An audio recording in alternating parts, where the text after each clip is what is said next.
Good evening and welcome to BJC Mitzvah Day, number 245, part 7. Use the Sefer Hachinuch Mitzvah that keeps your soul in its way. Continuing the mitzvah entitled Not to Sow Seeds as Kilayim. The law pertaining to fields of different owners. In regard to what context was it stated that it is necessary to distance two species by 3 tefachim, or to set a barrier between them?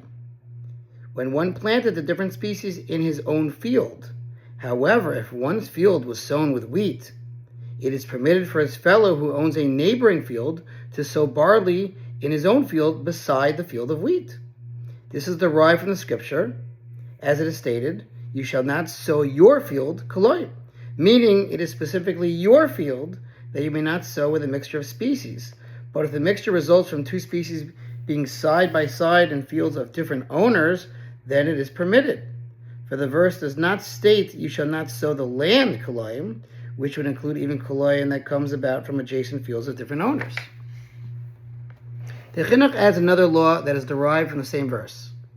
Furthermore, the sages of blessed memory in Kedushin derived from the fact that your field is written in the verse, "You shall not sow your field Kilayim," that this is to say that the prohibition of Kilayim of seeds applies only in Eretz Yisrael, but not outside the land.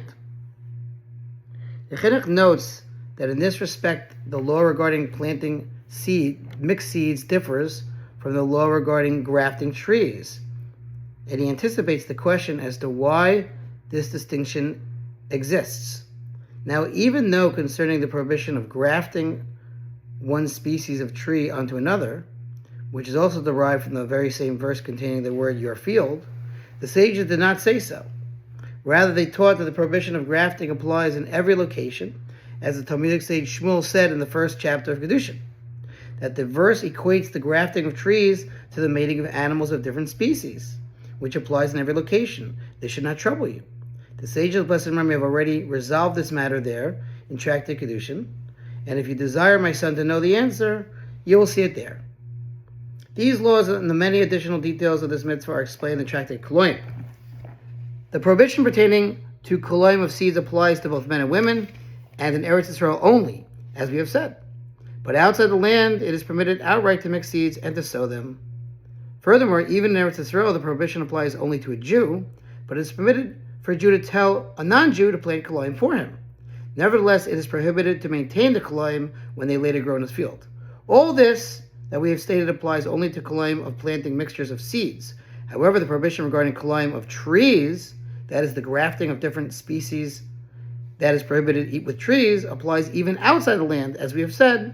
And furthermore, it is prohibited for a Jew to allow a non-Jew to graft a different species of tree onto his tree, even outside the land of Israel.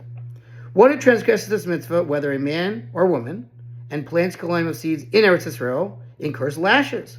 Likewise, one who grafts a tree onto another tree of a different species, or grafts a vegetable onto a tree, or a tree onto a vegetable, even outside Israel, and certainly in Israel, is also liable to lashes. Thank you very much for listening. We finished that mitzvah.